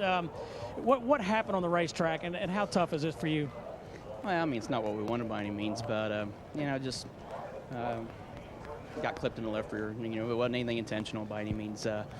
Just you know, Jeff was a little eager probably. We weren't even really running that hard. I mean, we were just kind of taking our time, and you know, just every time we got too wide, it gave Jeff a run. But you know, Jeff pulled up beside me there on the caution, kind of asked if everything was all right. I told him we're cool. So you know, Jeff's a great guy. Him and I've always got along good, and there's you know, it's just racing. You know, it's no big deal. Tony, we saw you swinging the hammer. Is the shoulder blade okay? Man, I was sitting there talking to the guys. Can you imagine what the bill for J.D. Gibbs is going to be when he gets the invoice from Greg Zippadelli and myself for fabrication work? I mean, our hourly rate's not cheap, so it's fine. I mean, I'll be honest. I mean, I feel really good. You know, don't feel good about the day, obviously, but you know, physically I feel great. So just look forward to Sonoma next week. Glad you're all right. We'll see you next week. Dick? Jeff Green was the other party involved in that incident with Tony Stewart, and I have briefed Jeff Green on what Tony Stewart has had to say in that interview. You were walking back with Greg Zippadelli, Stewart's crew chief. What did you say to him?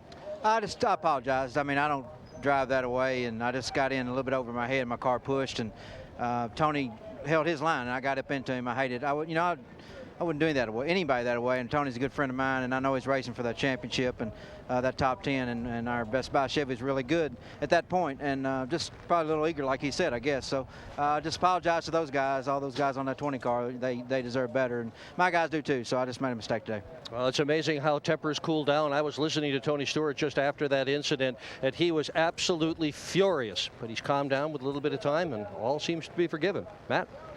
And Greg Biffle, winner of 2 of the last 3 races here at Michigan. Now, usually you just kill them down in 3 and 4, but today it's down in 1 and 2. What's wrong with 3 and 4? Just a little bit tight down there, you know, and I was getting it there at the end. You know, it's overdriving the corner a little bit because this racetrack's so different at both ends, but I was really good in 1 and 2. Now, usually I'm pretty good down in 3 and 4, but I just needed a hot, sunny day. You know, my car shines in that kind of racetrack where it's slick, and after about 15 laps, the tires get slick, and off my race car goes. So this is bad news for me, these cold temperatures, and bunching the field up, caution after caution. But I tell you, the guys are doing a good job. We've adjusted on it some, and you know, just wish it wouldn't rain. I know next week you've got a big production going on with a charity thing that's very special to you. Yeah, we're announcing a sponsor for our pet calendar next week in Sonoma. We're really excited about that, and you know, just we got a raffle going on, winbifflesbike.com. It's a chopper, custom-built chopper for raffle. We're going to give it away in Phoenix and raising money for all the pets and animals. So that's really exciting. I want to say hi to my dad. I know he's watching. Happy Father's Day to all the fathers out there watching today. Big picture-wise, this is a great points day for you. Yeah, it really is. I was asking where the 5 and 11 were there when it was raining like this, because it's going to take a while to drive this racetrack. Unfortunately, I think I have a car I can win with here, and it just breaks my heart that it's going to rain. If it had stayed green for 2 tire runs, green flag cycle, I think I could have had a pretty good lead. Now, he started the day 27 markers out of the top 10 in the championship standings. If the race does not restart, he will leave here unofficially in the top 10, Mike. Now, we know that one thing, and Greg Biffle and his crew chief Doug Richard is known for, besides running up front at Nextel Cup races, is Subway commercials. They just shot a new commercial. Greg threw 34 Subway sandwiches in Doug Richard's face before they got the shot they wanted. You don't think Doug Richard is a good sport?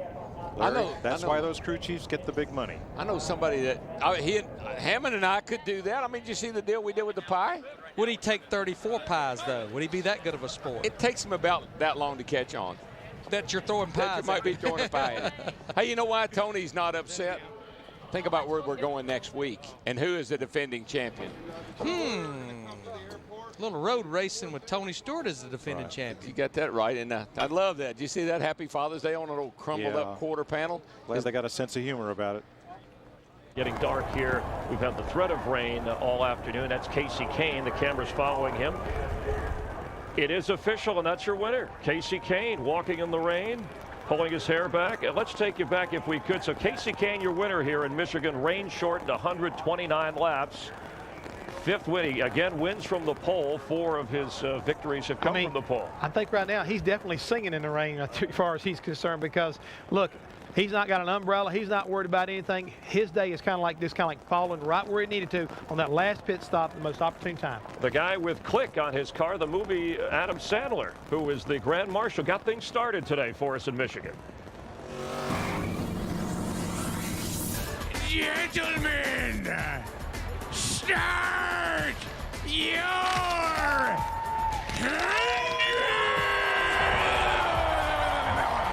Get Click with the cars. Adam, your Grand Marshal. After a 45-minute delay to the start of the race because of rain, things a little slick for Robbie Gordon. Spins out to bring out the first caution. Problem in the pits all day for a number of drivers. Matt Kenseth, who came in 2nd in points. Multiple pit stops. He had a little brush with Bill Lester, who was in this race. Lester's car suffering some damage. Kenseth later worked himself back up into the top 15, but more problems with him in a moment. Lap 22, Tony Stewart, who came in 4th in points. Incidental, causing accidental results, Jeff Green. Tony Steen behind the garage, sat out for 70 laps, helped out to get back in. Set a union violation, but officially out of the race just as the rain came and the red flag came out. Meanwhile, Gibbs Racing struggling with one of 6 rookies in the race. That's J.J. Yaley with a rough hit. 4 drivers involved in this mishap. And Kenseth trying to maintain his comeback, spinning out, falling further back. Kenseth would work his way back up to 13th when this race was called. Jeff Gordon led 50 of the first 100 laps. He started on the front row. But there was a brief moment in the retro car. Dale Earnhardt Jr. on Father's Day, taking the lead, led 3 laps on this day, and as Jeff pointed out, hung in there, currently running 3rd, but off pit road moments ago, taking 2 tires. Kasey Kahne in the Evernham Dodge edges his way back out, and ahead of Carl Edwards and Dale Earnhardt Jr. wins the rain-shortened race here in Michigan. If you don't believe that sometimes the races are won or lost off pit road, you take a look at that replay and you get a pretty good idea. As good a job as Kasey did, his crew came through when it counted. Let's check in for some thoughts from Darrell, Larry, and Mike.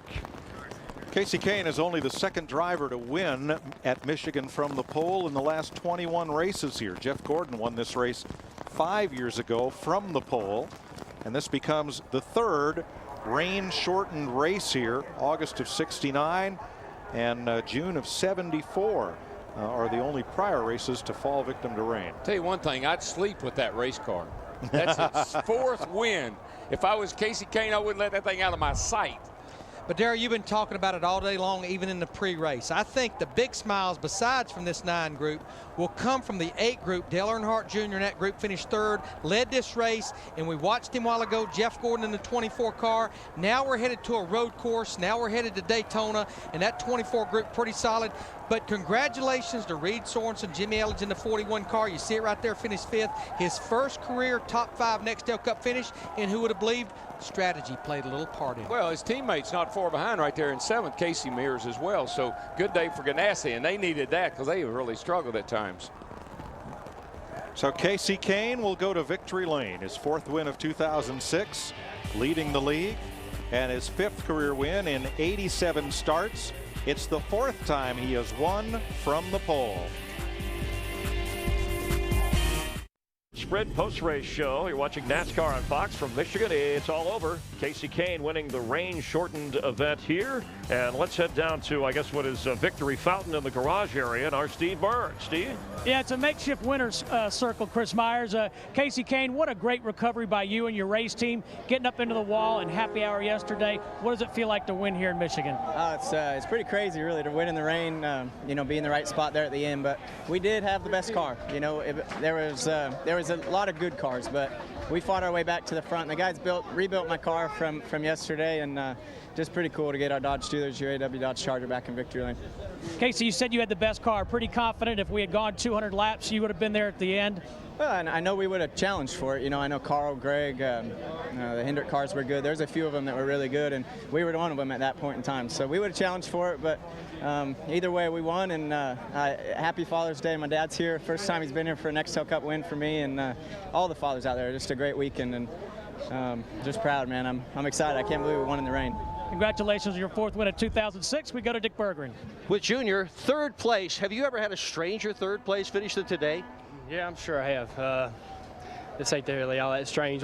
We had a great car, and on that run right there, we weren't good enough to win, but we had a car earlier in the race that was good enough to win. I asked them to tighten it up, and they tightened it up a little bit too much. So, but it is late, and we got a lot of things get done, get home, get to doing. But so we'll take a 3rd place. Real happy. I've never really had a good car here, that good anyway. So we're really excited about coming back here in a month or so. Well, we're excited about seeing you at Sonoma next weekend. Thank you. Congratulations. Matt. A great big picture day for Carl Edwards, but it's always a gamble when you're battling the rain. Yeah, big pictures. I always tell people I want a big picture of victory lane. That's what I'd like. But first of all, happy Father's Day to my dad and all the other fathers out there. Had a great race, man. Our office depot Ford was really good, and my pit crew. I mean, coming back from the debacle there at Pocono to have great pit stops, and I guess Casey beat us out by about a foot, and congratulations to him. They did a great job. And I know you and a number of other people were commenting about how close that battle was off pit road. Yeah, I know. Well, when I started to realize how pivotal that was going to be, and as far as the outcome of the race, I said I'd really like to see that tape, and they showed it, and he definitely beat us. And it's a good points day, but man, I want to get that first win for Wally and all the guys, and heck, but it was still a blast. I had a good time. Carl Edwards, 2nd here at Michigan, and he's never finished out of the top 10 at MIS. These are the unofficial race results, though. Casey Kane, your winner. Jeff Gordon winding up 8th. For Reed Sorensen, best career finish. Greg Biffle up there, 6th straight top 10. Well, you take a look right there also, Casey Mears right there, a strong run by him. And even Jeff Gordon, like I say, he was on his way back up through the field, but he had a little bit of a problem. Another strong run by Jeff Burton. And there you look and see Denny Hamlin, who won last week, up in 12th. Brian Vickers ending up 17th. Dale Jarrett 20th. Couple of drivers who will be changing positions for next year, at least driving teams. Jamie McMurray back a little bit. Bobby Labonte had a good run. Yeah, Bobby had things going his way, but then right there toward the end, he, like Mark Martin, I think, came down pit road, gave up some track position, and then the rains kind of got them in trouble. Bill Lester winding up 32nd, an improvement over where he finished in Atlanta when he wound up 38th. J.J. Yaley, part of the mishap of Gibbs Racing, or the unfortunate day. And as we round it out, Tony Stewart, 3rd finish of 40th or worse this season, having problems since lap 22. The rain continues to fall, but Casey Kane will leave here a winner in Michigan. Don't leave us. We have a lot more to cover. Nice to have you with us for NASCAR on Fox. And speaking of Matt Kenseth, you just talked about him. Remember, we talked at the top of the show about chasing the weather. Here's a car that had damage on pit road. He spun out. He fought his way back to 13th. And with Jimmy Johnson finishing 6th, what could have been a disastrous day, he only gave up 26 more points to the 48 car, still only sitting 74 points behind that leader, Jimmy Johnson. We come back here in August. as we continue the race to the chase. Here are the points. You see Biffles moved into the top 10, displacing Kyle Busch. Denny Hamlin there in 9th. Jimmy Johnson padded his lead just a little bit. I know today was a great day, and these guys are looking forward to coming back here in about a month and a half. But you know what I'm looking forward to? Pour the wine and cut the cheese, boys. We're going road racing next week. I'll pour the wine, thanks. All right, I'll cut the cheese. I figured you would. Let's show you what's coming up ahead on NASCAR on Fox. Next week, Fox goes west to wine country. Oh, big trouble. Big mess. It's ugly right there. Jeff Gordon will come off turn 12 and score his 8th road course checkered flag. 20th career win for Tony Stewart. Then we go under the lights in Daytona, USA. Jeff Gordon's DuPont Pepsi Chevy is going to win the Pepsi 400. Join Fox for a USA birthday bash at America's most famous track. It's the Pepsi 400, Saturday night, July 1st, right here on Fox. Tony Stewart won both of those races last year, the Pepsi 400 and the road course at Infineon Raceway in the wine country. Jeff, we have 11 races to go to the chase for the championship. And Jeff Gordon right now is just on the fringe on the outside looking in. Well, I think right now going into Sonoma next week, we ought to see a really fierce battle between Jeff Gordon and Tony Stewart as far as that track is concerned. But we also can't forget, when we go to the road course, we got road course aces coming out, like Boris said, Ron Fellows. So we're going to have some exciting racing next week out there in California. And Casey Kane, the only driver with 4 wins this year, making a statement that he'll be a part of the championship chase on Father's Day. His father, Kelly, got him interested in racing.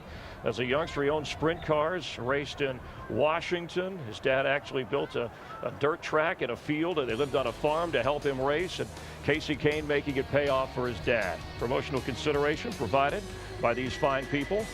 And it was lap 117 when Casey, of the 129 complete laps, took over for good, even though he started out on the pole. This rain-shortened race final